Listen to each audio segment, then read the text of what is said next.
I just want to take a minute to thank Cynthia and Marcia for putting together such a wonderful conference. Can we give them a round of applause?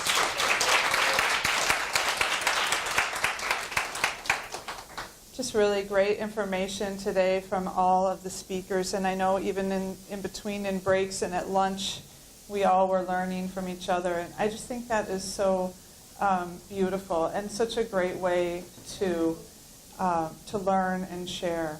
So people have asked me, how did I get involved in writing a book about the gut and digestion? I have a massage therapy background, and when I went to massage school, I didn't go to just a traditional massage school where you're just learning about muscles and massage strokes. I went to a school called Dr. J. Shearer's Academy of Natural Healing in Santa Fe, New Mexico. And how many of you have been to Santa Fe? Yeah, it's beautiful. And the whole culture there has an emphasis on natural health and natural healing. And Dr. J. Shearer, he was really a genius ahead of his time, and he founded this school with an approach to looking at the body that was very holistic. And he taught all the students to look at the whole body and the root cause, and not just the symptom, not just the pain, not just the constipation or the whatever it was. And he was actually an early adopter of colonics. And at the beginning of the school, which founded in the 70s, he taught colonics in school. And so he really was a voice in looking at the digestion as the root of many, many diseases. And so that was kind of the foundation of how I got to start to look at the digestion. And then I did massage therapy for about 20 years, and I still do a little bit, but that's not most of my practice at this time. But I have seen many people over the years, and many people have a lot of digestive issues. And so I just started to look at my own health, my own family, and the digestive system is, as someone mentioned earlier today, about 70% of our immune system. And so I know in my own healing and in seeing my clients and helping my family, healing the digestion is so huge. A huge part of healing our overall health. And I think that in all the speakers that we've heard today, the digestive system can kind of pull it all together. Because, as Rita said, we do eat every day. And as Cynthia said, we have a toolbox for healthy living and Christian living. And as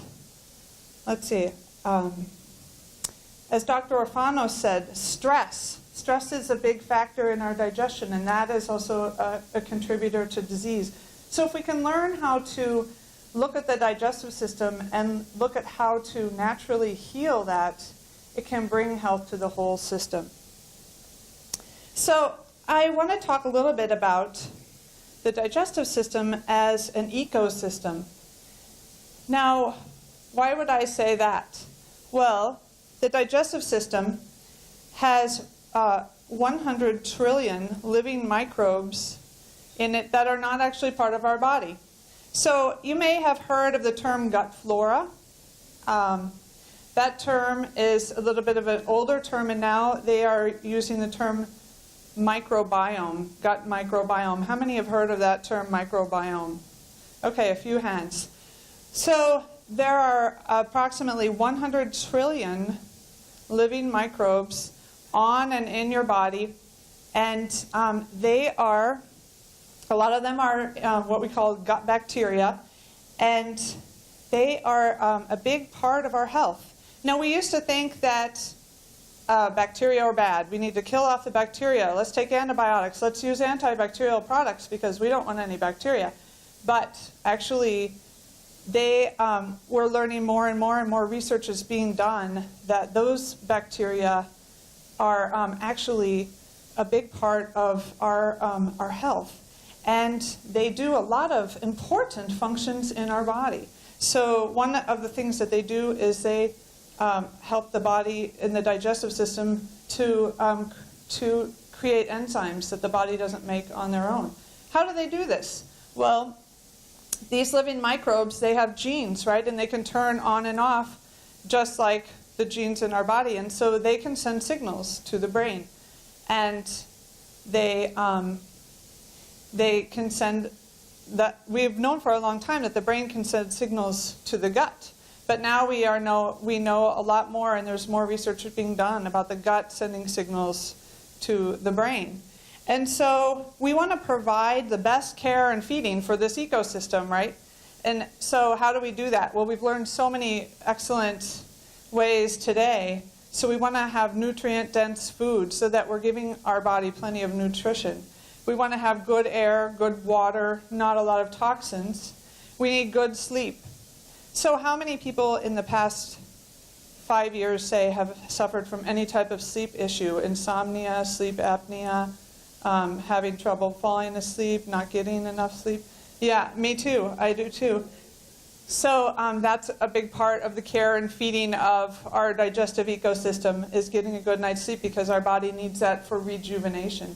And also we need movement. So movement helps to keep our lymphatic system going and our circulatory system going. And we need, our muscles are meant to move. So as a massage therapist, I know a lot about that. So I would just like to take a minute now, if everyone wants to, just stand up, and so we can get through the rest of the afternoon without falling asleep. Do just a little bit of movement. And I'm going to just do a couple of things. Right. Olga knows.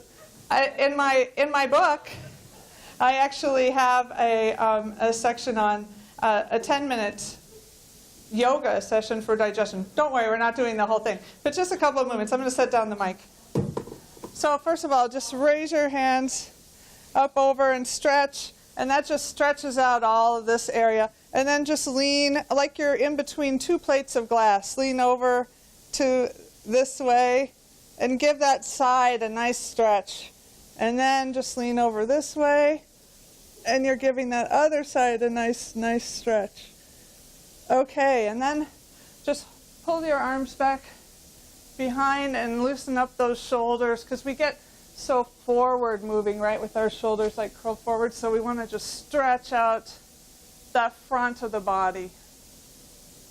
Excellent. And then if you want to, if you're comfortable, you can just let your body just hang down towards, let your hands hang down toward the floor, or touch the floor if you can. Oh, excellent. And in my yoga sequence, I also recommend some twisting. So that's so good for those digestive organs. So let's do a little twisting.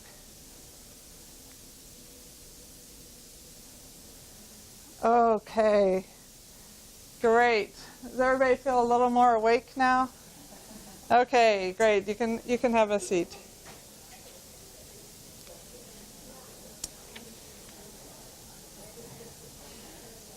So let's just talk for a minute about why we want to look at the digestion. Well,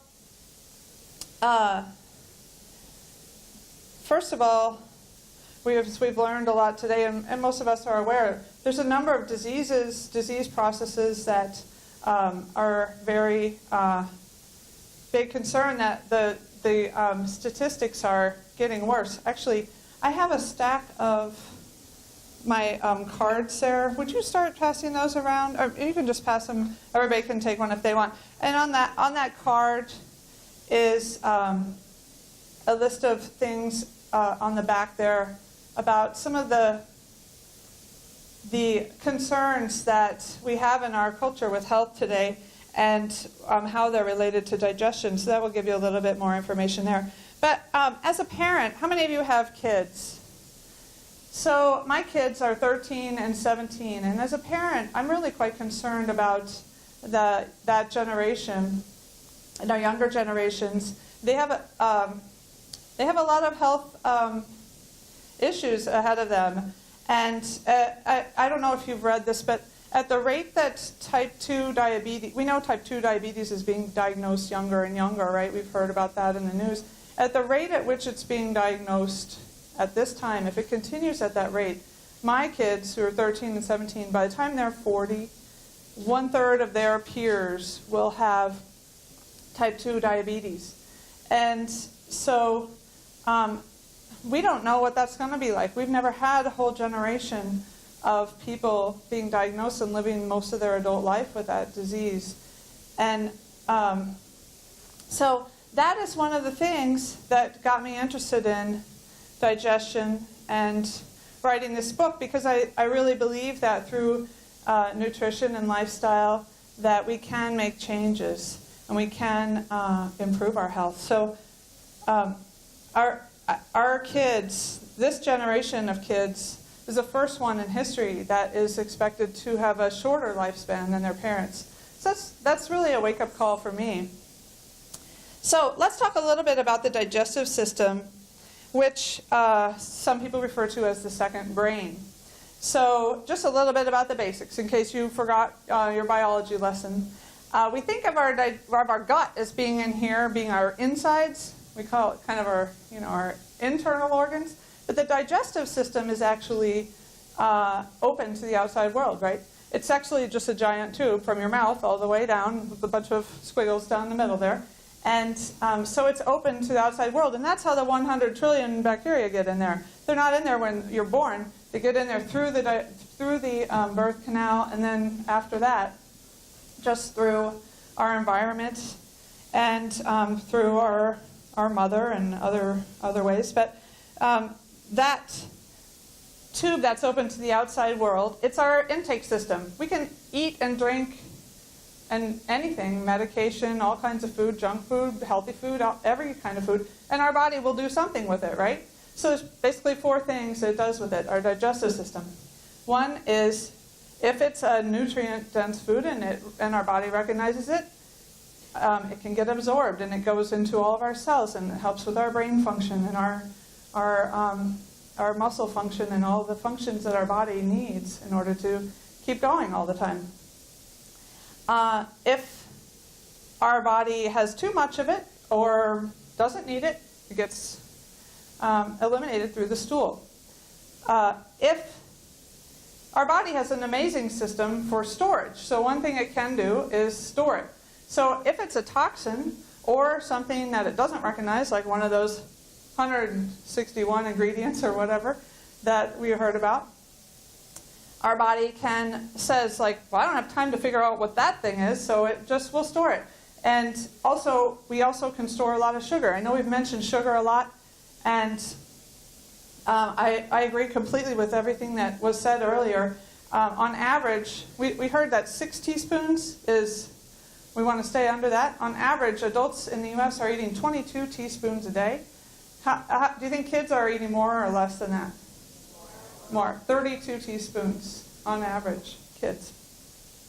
So anyway, it can either get absorbed or it gets eliminated, or it can get stored. Our body has an amazing system for storing sugar, because we used to not get sugar very much, right? We used to just have some berries when they're in season or something like that, so our body would store it in case we need some quick energy.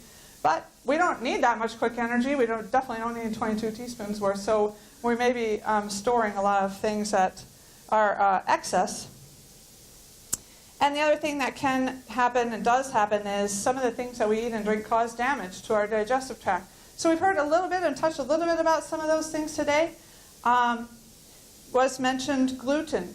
For many people, our digestive system is sensitive to gluten. Our digestive tract itself is fairly thin, very thin, and it's pretty sensitive. And the gluten can damage that, and other things can damage too. Some medications can damage. And when that happens, have people heard of leaky gut syndrome? I think it was mentioned briefly today. Leaky gut syndrome is where you can actually get some lesions in your digestive lining. And then those larger particles that shouldn't be floating around in your body, they're supposed to be in your digestive tract, they actually get out and get into places where they're not supposed to be. That causes a lot of inflammation and irritation in the rest of your body, and that's what's maybe contributing to a lot of the autoimmune diseases and that type of thing. So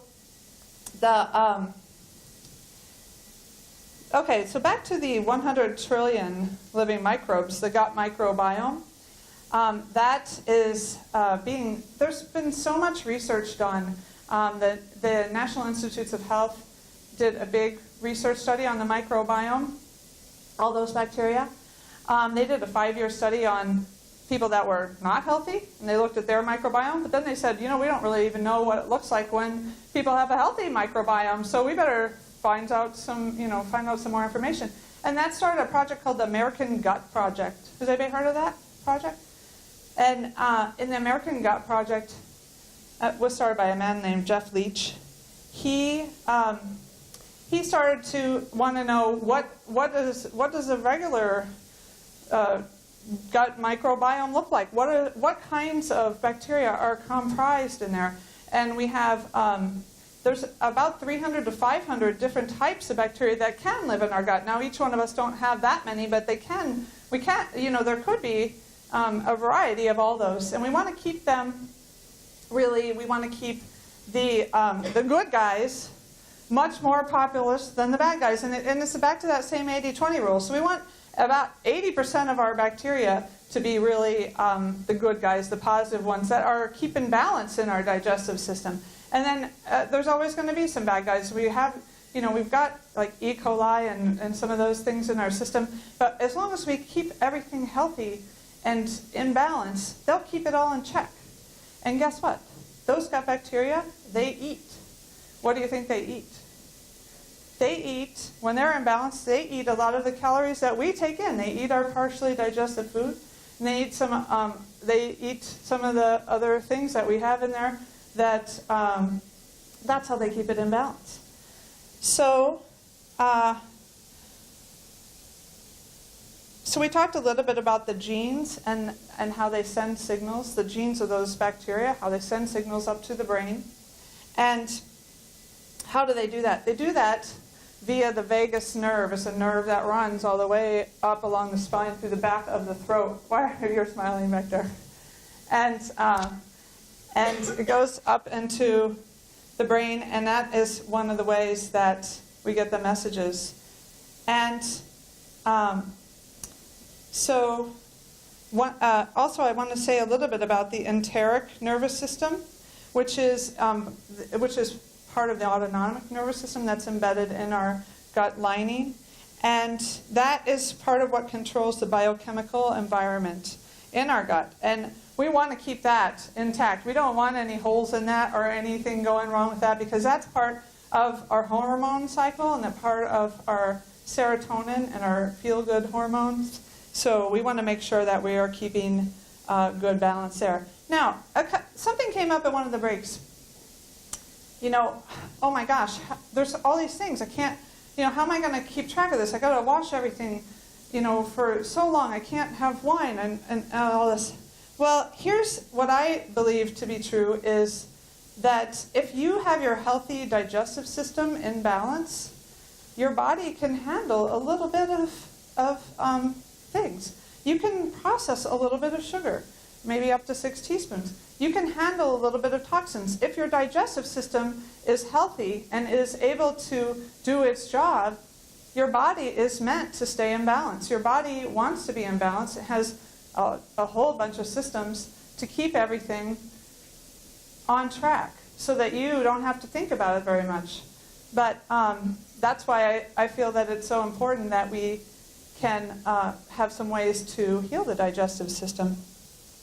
So there's probably some things every day that we're doing that might damage our gut. Does anybody have any thoughts on what that might be? We've talked about some today. Antibiotics is one. And I've read that 80% of the antibiotics that are produced in this country are used in our livestock. So I completely agree with people when we were talking about the quality of your meat and dairy products. So you want to have organic. You don't want to be taking in a lot of that antibiotics because those kill the good bacteria along with the bad bacteria. Whenever we take an antibiotic, a course of antibiotics for an infection or something like that, strep throat or something like that, it can take up to a year for your gut bacteria to get back in balance after you take that. So I highly recommend probiotics, and some people were asking about that, and I talk a little bit more in my book about probiotics are, if you shop for them, they're a little tricky. There's all these giant numbers in the millions and stuff, but I go into a little bit more detail of that in my book, but I take a probiotic every day, and I highly recommend it because I think that is one way to just give our bodies what they need to stay on track and in balance.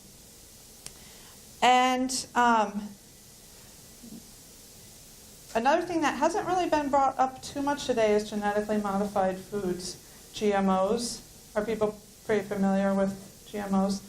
So there's a lot in this country. We have a lot of political debate and a lot of different feelings and emotions about genetically modified foods, but I would just encourage you to listen to your own body. I've known many people, and I've read about many more people who might have digestive issues, and by going on a GMO-free diet, they have been able to get rid of some of their digestive issues. So if that's something that, if you are suffering from a type of digestive issue, and you've tried everything, that might be something that you want to look into, because one of the ways that genetically modified foods do what they're supposed to do, which they're supposed to either resist pests or kill pests. And one of the ways they do that is by, what are pests? They're bugs, right? So one of the ways they do that is they implode the cellular systems of the bugs.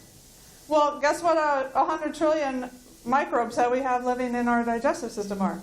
They're bugs. So the very food that you're taking in might be damaging your digestive lining. So it's just something to keep in mind.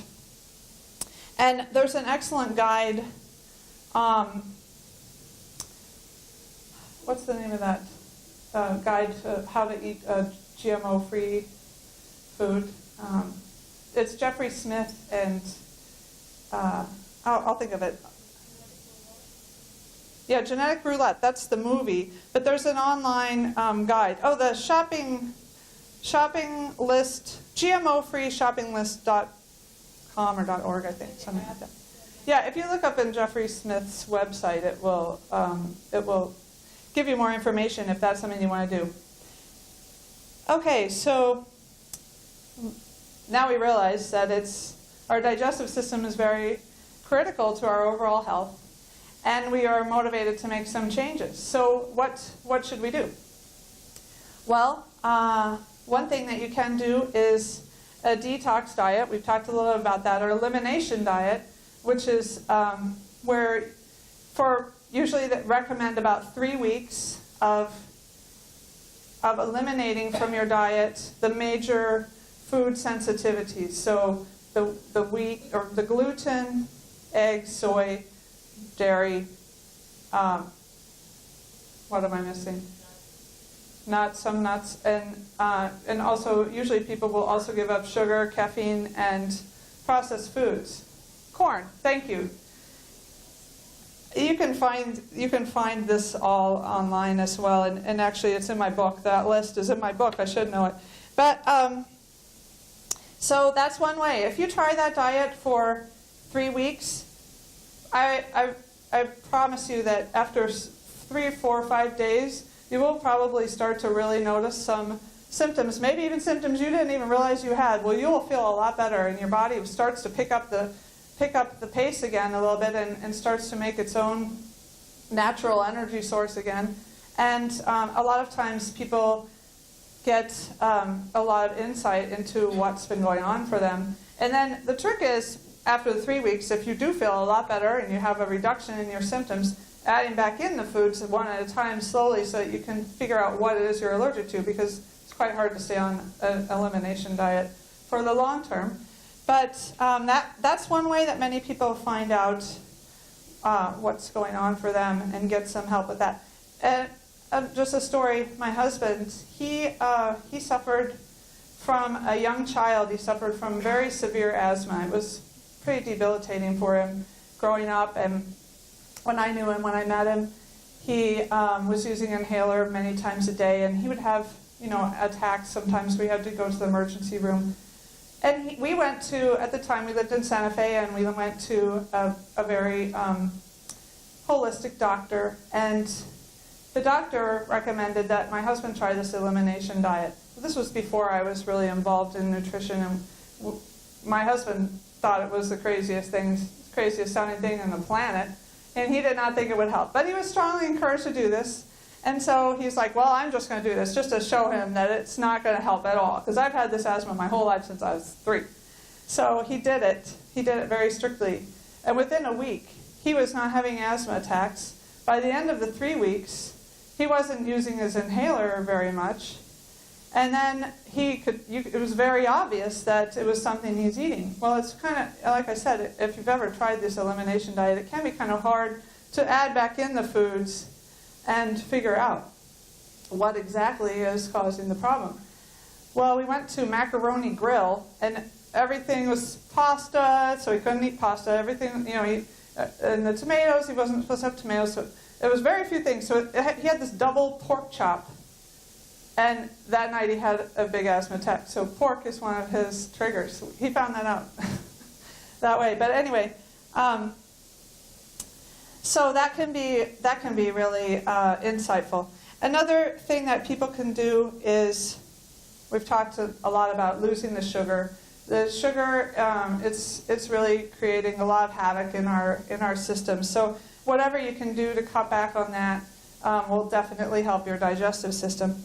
And then if all that sounds pretty hard or complicated to you, in my book I present a 21-day plan. It's a moderate approach, and it involves 9 things, 3 things per week added in over 3 weeks of simple things that you add into your diet. So there's a lot of simple things, easy to try things that have helped a lot of people. I've had a lot of people go through my 21-day plan, and I just got a letter in the mail this week that really touched me, and she said that it really helped her, and then she bought the book for her niece too, because she really just wanted to help her niece with her digestive issues too. So some of the things I recommend are lemon juice in water in the morning, first thing in the morning. Does anybody do that? Oh, good. Wow, what a great audience. You're my best lemon juice audience ever. That's very good for alkalinizing the system and getting your digestive system off to a good start in the morning. I also recommend smoothies for breakfast, whole fruit smoothies, not the kind you get at McDonald's, but the real kind that you make in the blender with whole fruits and healthy fats. And I recommend just some simple things, the common sense things, but if you're making an effort, and I have a chart here so you can keep track, if you're making an effort to make sure you're getting enough water every day, to make sure you're getting enough fresh fruits and fresh vegetables, and I also recommend green tea, unsweetened homemade green tea every day. And those type of things can help the digestion. What happens a lot for people when they try their 21-day plan, they realize that certain things really resonate with them, really benefit them. And we're all different, right? We can't all follow the same diet. We all have different needs, and we all have different sensitivities and all that. And so some things are going to work better for you, some things are going to work better for me. And so it's good to just try them and then listen to your body and see what's helpful. And then I also recommend probiotics, and I also really like a magnesium supplement too, because that's really good for the stress level and the digestive system as well. So just in closing, I just want to reiterate several things that other people have said. So I think it's so important to listen to our bodies. Our bodies send us signals every day. So as more we can take time to slow down in prayer and tune in to what our body's trying to tell us. Every kind of pain, every kind of I think it was Rita said, when you eat out, if you eat out and then your belly aches afterwards, that's your body sending you a signal. The more you can listen to that and respond, then the healthier that you'll be. So whatever you need to do to deal with your cravings or your sensitivities, it's worth addressing. And it's not always easy to implement changes in your daily routine, but one thing I recommend that's worked for me and for a number of people that I've worked with is tying your new routine to something you already do. So tie drinking a glass of water with brushing your teeth, or tie something to meal times, or tie something to your morning routine or your evening routine, because it's easier to remember and you have it right there. If you set it right with all the other things that you were going to do, then it's easier to make that change. And then the other thing that I recommend is to get support. So if you have a friend or a spouse that is also interested in making health changes, it's a lot easier if you have them to talk to and discuss it with. If you have a functional medicine doctor, that's a great person to have in your support team too. Help you get to the bottom of things, help you get to the root cause of what is going on for you. And also health coaches are a great resource in your support system, because it's our whole job as health coaches to meet with you regularly and help you to identify your health goals and educate you and give you some resources and some tools and hold you accountable into meeting those goals. So in closing, I'd just like to say that your health is worth it. And we are here on this earth to live out the purpose that God has for us. And if we're not healthy and we aren't feeling good and we don't have energy, then it's going to be very difficult, or more difficult, to do that. And so our health, we really want to make it a priority. And if whatever you have learned from today seems too hard, or whatever change you make, if it seems too hard, take a step backwards, take an easier step, take a baby step, or break it down into smaller steps, because it's definitely worth it to make the change. And if it needs to be at a slower pace or at a different from a different angle, then try that, because your health is absolutely worth it. And I just wish you the best of luck. Thank you.